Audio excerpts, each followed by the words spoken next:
Welcome to the Deep Dive Library, where ideas turn into action.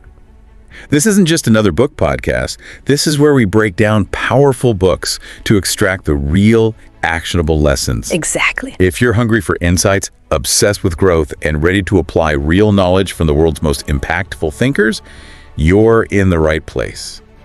Don't forget to subscribe, comment, and share, because one idea here could change everything. Hit that bell, and let's dive deep. Let's do it. Today, we're plunging into Angela Duckworth's Grit, The Power of Passion and Perseverance, drawing on excerpts from the audiobook itself. A fantastic book, really influential. Our mission is to go beyond simply understanding the concepts in grit and figure out, how we can actually apply these ideas to our own lives to achieve our long-term goals. That's the key, isn't it? Taking the insights and making them work for you.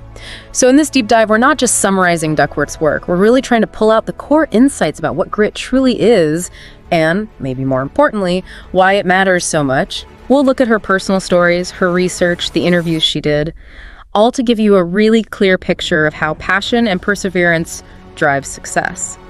And her own story is, it's pretty compelling right from the start. She talks about her dad telling her, you're no genius. Tough thing to hear. Definitely. And then, years later, she gets a MacArthur Genius Grant. The irony.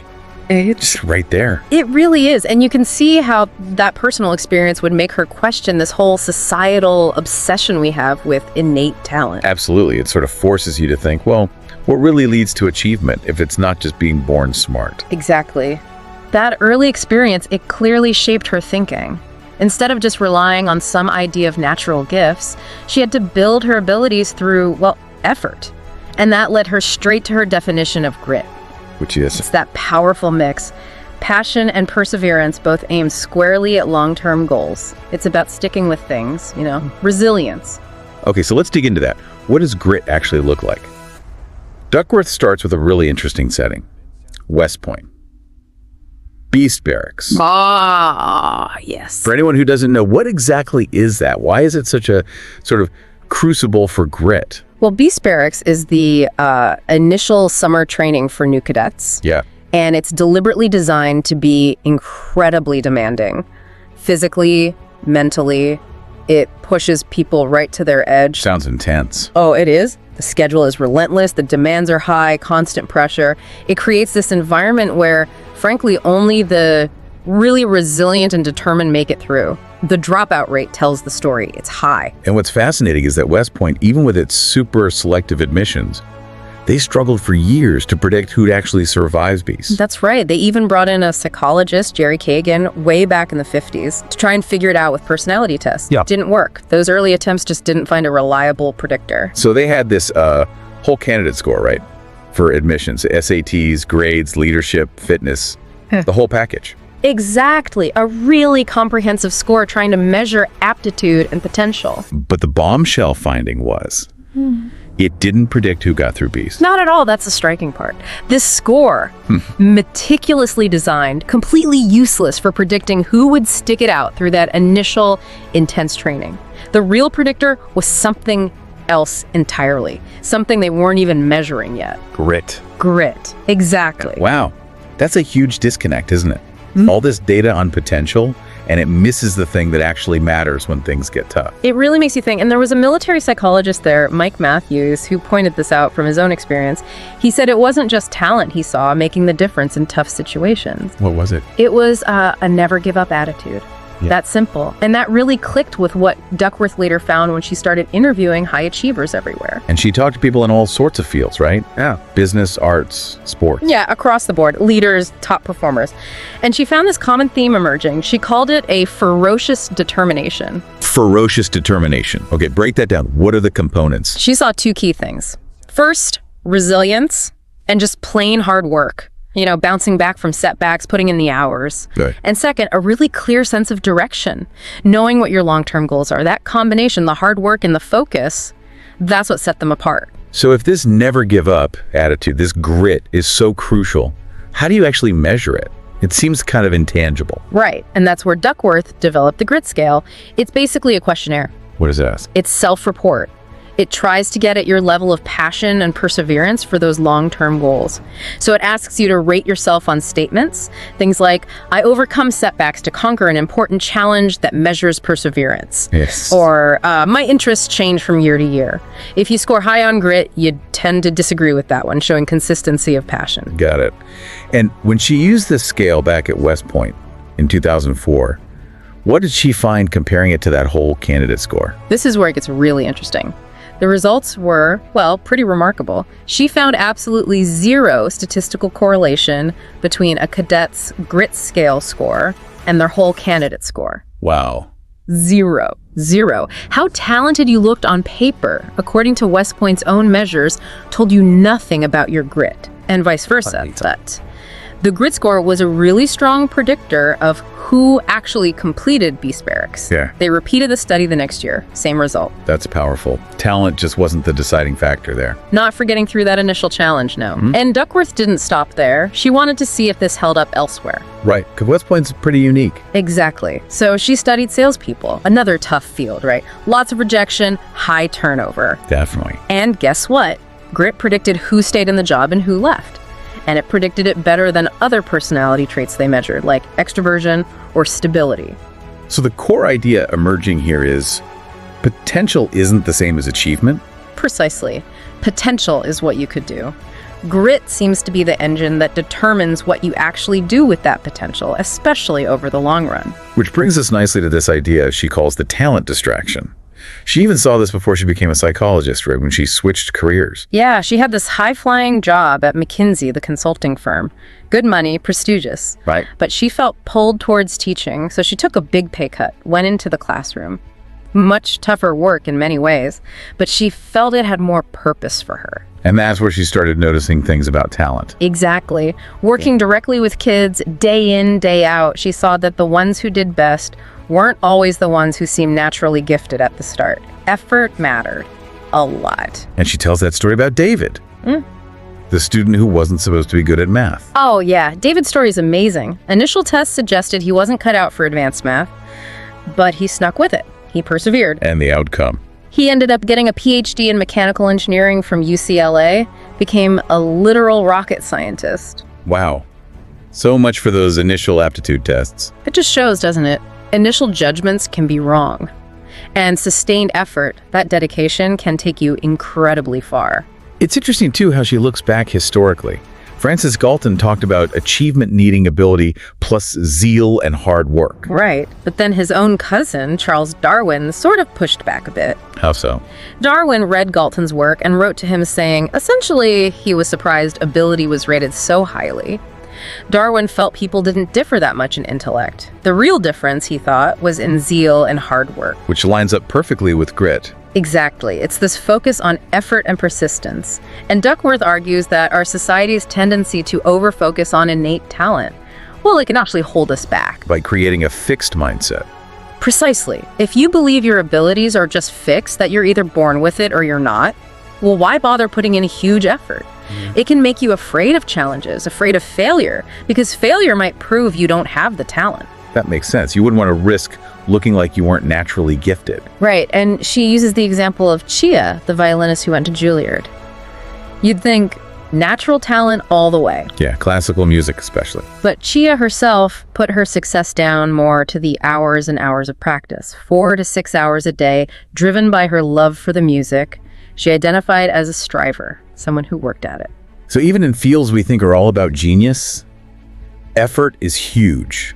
It seems to be monumental. Even McKinsey's War for Talent report, while defining talent broadly, often initially focuses on those sort of intrinsic gifts. Duckworth contrasts this with the striver. The natural versus the striver. What's the key difference in outcome? Well, the natural might get good quickly, but the striver, through sheer consistent effort, can often reach the same level of skill, maybe even higher. And crucially, the striver often produces more pots, more books, more discoveries, whatever it is, because they keep putting in the work. There's that Will Smith quote she uses. It captures it perfectly. Oh yeah, the talent you have naturally.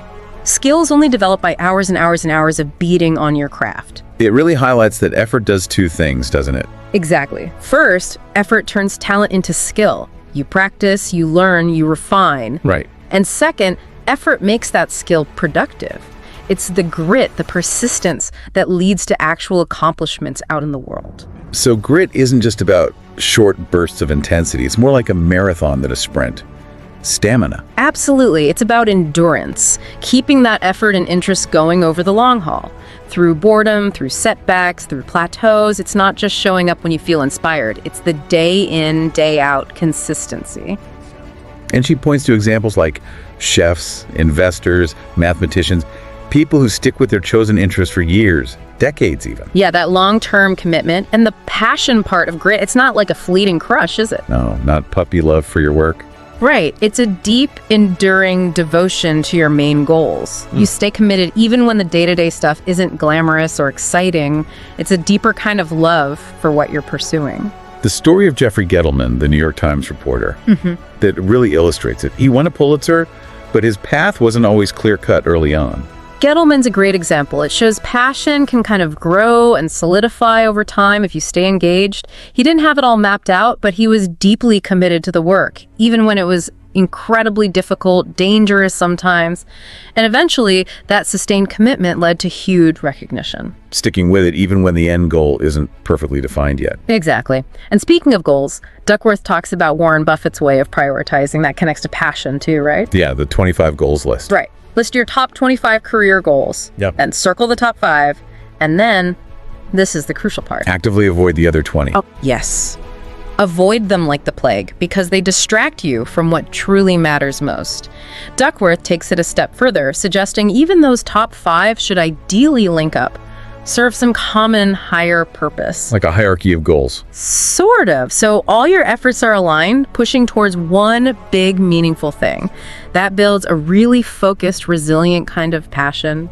But grit doesn't mean being mindlessly stubborn, does it? Like banging your head against a wall if something isn't working. No, absolutely not. That's a common misconception. It's not about sticking to failing tactics. It's about unwavering commitment to the ultimate goal, but being flexible, strategic about how you get there. Like the cartoonist, Bob Mankoff, with all the rejections. Exactly. He kept submitting thousands of cartoons to The New Yorker, facing rejection constantly. But he didn't just keep submitting the same type of failed cartoon. He persisted with the overall goal, but he learned, adapted, refined his craft along the way. That's strategic perseverance. That makes sense. And there's that historical study she mentioned, Catherine Cox Miles, looking at famous figures. Yeah, fascinating stuff. Cox studied hundreds of historical geniuses and leaders.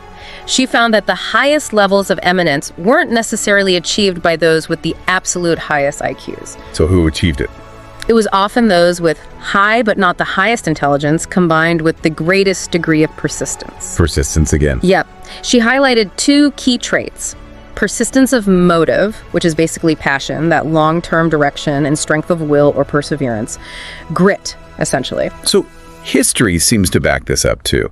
Intelligence is great, but persistence is maybe even more crucial for major achievements. It really seems that way. And the takeaway for us is that just taking the time to really clarify our goals, understand how they connect to what we're truly passionate about, that process itself is progress. It helps build grit. Okay, so that sets the stage. Grit is passion plus perseverance. It matters hugely, maybe more than talent sometimes. Now, the big question for you listening, how do we actually grow it? Can we become grittier? Duckworth argues yes, absolutely. And she identifies 4 key psychological assets that really gritty people tend to develop. Think of them as internal resources you can cultivate. What are they? They are interest, practice, purpose, and hope. We can maybe start with interest. Sounds good. Yeah. Interest. That seems foundational. It really is, because that passion component of grit, it starts with genuinely, intrinsically enjoying what you do, at least at a fundamental level. You have to like it. Basically, yeah. Gritty people are captivated by their field. Even if some tasks are boring or frustrating, they have this underlying fascination. You hear it all the time from successful people, she quotes. Like Will Shortz or Jeff Bezos, follow your passion. And that reporter, Hester Lacey, who interviewed tons of successful people. She found the same thing. Over and over, they'd say something simple like, I love what I do. But what about the practical side? Can you just follow any passion? What if your passion is, I don't know, collecting bottle caps? Aha, fair point. And Duckworth acknowledges that just focusing on passion could lead you down an impractical path. But the scientific evidence is pretty strong. Meta-analyses, looking at lots of studies, show that when your work aligns with your interests, you tend to perform better, you're more engaged, you stick around longer. So interest boosts performance and persistence. It seems to. So while you might not make a living collecting bottle caps, striving to find work that genuinely interests you significantly ups your chances of success and, frankly, happiness. Okay, but finding that passion. Yeah. It's not always easy, is it? It's not always like that Julia Child moment, tasting that fish and bam. Yeah. Life's calling revealed. Oh, definitely not. That's mostly a myth, the sudden epiphany. Duckworth points out that most gritty people actually spent years exploring different things, trying stuff out. It was a gradual process, not instant fireworks. So exploration is key early on. Crucial. Barry Schwartz has a great analogy. Finding your passion is less like love at first sight and more like finding a promising potential partner. It's a good start, something clicks, but the real depth, the excitement, the nuances that comes from sticking with it, getting to know it better, working through challenges together, passion develops through engagement. So interests need time to grow. Yes, and Duckworth describes this process. Often there's an initial trigger, something sparks your curiosity, like astronaut Mike Hopkins seeing shuttle launches as a kid. Right. But then it needs repeated re-triggering, continued exposure, positive experiences, like the potter Warren Mackenzie, who discovered pottery almost by chance, but then kept coming back to it, exploring it deeper and deeper over a lifetime. And support matters here too, doesn't it? Encouragement. Hugely important. Parents, teachers, mentors, people who notice that spark and help fan the flames. They provide opportunities, encouragement, positive feedback.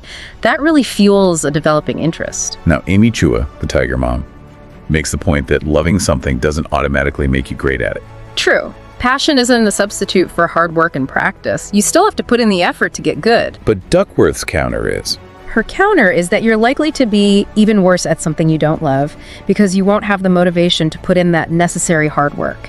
Interest fuels the effort needed for mastery. so before you get into the really intense, deliberate practice, there needs to be a period of play. Exactly. Play, exploration. Benjamin Bloom's research on world-class performers found their early years weren't about intense drilling. They were characterized by playful activity, fun, and lots of warm encouragement. Letting kids explore what they enjoy. Yes, and giving them autonomy, letting them have some choice and control is really important for building that intrinsic motivation, that inner drive. So the first step to growing grit from the inside out is really about finding a direction that, well, feels good, something you're curious about. Pretty much. Find something that sparks your interest, even just a little, and then be patient. Nurture it. Engage with it actively, repeatedly. Stick with it even when it's not easy. Let that interest develop. Okay, so wrapping up this first part of our deep dive into grit, the big takeaways so far. Grit is that powerful mix of passion and perseverance for long-term goals. Often counts more than raw talent. And crucially, it seems like something we can develop. It starts from within, and that first pillar is interest. Finding something that genuinely fascinates you. We looked at how Duckworth's work, from West Point cadets to salespeople, shows just how much grit matters. We talked about avoiding the talent distraction and focusing on effort. And we started exploring how to grow grit, beginning with cultivating those initial sparks of interest, understanding it's often a process of exploration and development, not a sudden revelation. So here's a final thought for you to consider as we pause here. Take a look at your own pursuits, your own goals. Are they driven by genuine interest? Is there a sense of purpose behind them? And how are you building your capacity to persevere when things get tough? Yeah, what's the big challenge, the peanut, as Duckworth might say, that you're pushing right now? And thinking about interest, what small step could you take, maybe even today, to deepen your engagement or explore a related curiosity? Think about how these ideas from grit could become real actions in your life. Thanks for joining us in the Deep Dive Library. Remember to subscribe, comment, and share, because one idea here could change everything. We'll continue this deep dive next time, looking at practice, purpose, and hope.